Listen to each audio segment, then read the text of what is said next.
আসসালামু আলাইকুম ওরহমতুল্লাহি ওবরাকাতুহু। আলহামদুলিল্লাহ আলহামদুলিল্লাহি নাহমাদুহু ওয়া নাস্তাঈনুহু ওয়া নাস্তাগফিরুহু ওয়া নু'মিনু বিহি ওয়া নাতাওয়াক্কালু আলাইহি ওয়া নাউযু বিল্লাহি মিন শুরুরি আনফুসিনা ওয়া মিন সাইয়্যাতি আমালিনা ওয়া মান ইয়াহদিহিল্লাহু ফালা হাদিয়া লাহু ওয়া নাশহাদু আল্লা ইলাহা ইল্লাল্লাহু ওয়া নাশহাদু আন্না মুহাম্মাদান আবদুহু ওয়া রাসূলুহু আম্মা বা'দ। প্রিয় সুধী, আমার ইউটিউব চ্যানেলে বহুদিন আপনাদের সামনে আসিনি, আজকে ফের আসতে বাধ্য হলাম। আমার পার্শ্ববর্তী দেশ, আমরা যেমন ভারতবর্ষে বসবাস করি, এরকম একটা দেশ রয়েছে, দেশটির নাম হচ্ছে নেপাল।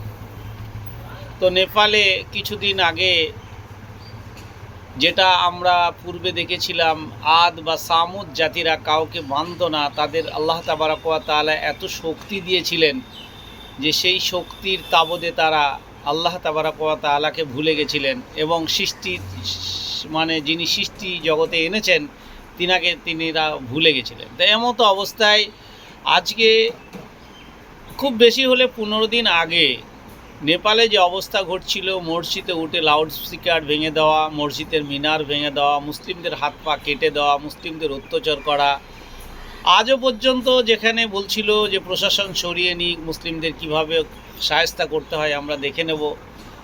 তো স্বয়ং আল্লাহ তাবারাক ওয়া তাআলা কি গজব দিলেন এই দুটো দিনের ভিতরে।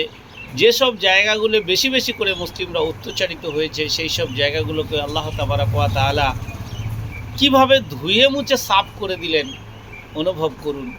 আজকে যে মুসলিমের একটা হাত কেটে দিয়েছে, আজকে মুসলিমদেরকে যেখানে সেখানে থেতলিয়ে মেরেছে, আল্লাহ তাবারাক ওয়া তাআলা বলেছে তুমি ধৈর্য ধরো,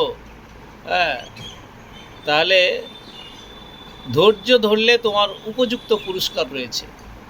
মুসলিমরা অসহায় নিরুপায় হয়ে ধৈর্য ধরেছিল। রব্বি হাবলি মিনাস সালিহিন, তুমি ধৈর্য ধরো, তোমার অবস্থা নিশ্চয়ই আমি পরিবর্তন করে দেবো। তো সেই হরপা বান যে পাহাড় ফুটে, মনে হচ্ছে যেন রোজ কিয়ামত শুরু হয়েছে। রোজ কিয়ামত শুরু হয়ে গেলে যেমন পাহাড় পর্বত বালি সব যেমন তুলোর মতো উড়ে উড়ে বেড়াবে, তো এমতো অবস্থা হয়ে গেছে যে নেপালে যেমন হরপা বান এসেছে, খড়কুটোর মতো কিয়ামতের মতো, একদম কিয়ামত যেমন প্রলয় ঘটে গেছে, পৃথিবী যেমন প্রলয় ঘটবে ওরকম ভাবনা নিয়ে প্রায় 100 ফুট, কেউ বলছে 150 ফুট, কেউ বলছে 300 ফুট, 5 তলা 6 তলা বিল্ডিংয়ের উপর করে কভার করে একেবারে ধুয়ে মুছে শেষ করে দিয়েছে। এটাকে যদি বলেন যে না আল্লাহ তাবারক ওয়া তাআলার গজব নয়, তাহলে আপনি বুঝবেন যে এটা কখনোই আপনার ভিতরে মনুষ্যত্ব বা ঈমানত্ব বা কিছুই নেই। আপনি অবশ্যই জানেন যে এটা অবশ্যই গজব।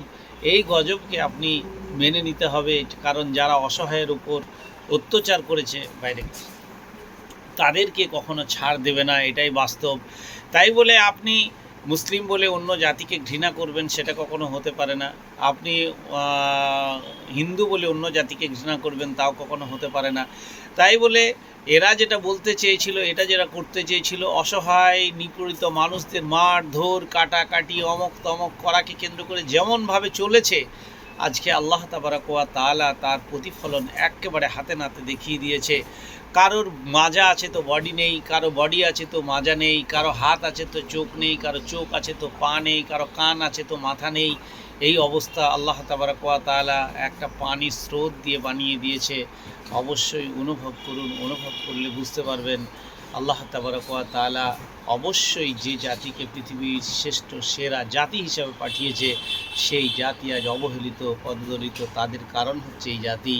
আজকে 5 ওয়াক্ত নামাজ ছেড়ে দিয়েছে, রোজা ছেড়ে দিয়েছে, হজ ছেড়ে দিয়েছে, জাকাতকে জরিমানা মনে করে নিয়েছে।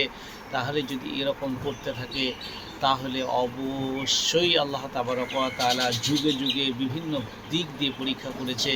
তা আমরা নেপালবাসীর জন্য মর্মাহত, অবশ্যই আল্লাহ তাবারক ওয়া তাআলা তাদেরকে রক্ষা করুন, আমিন।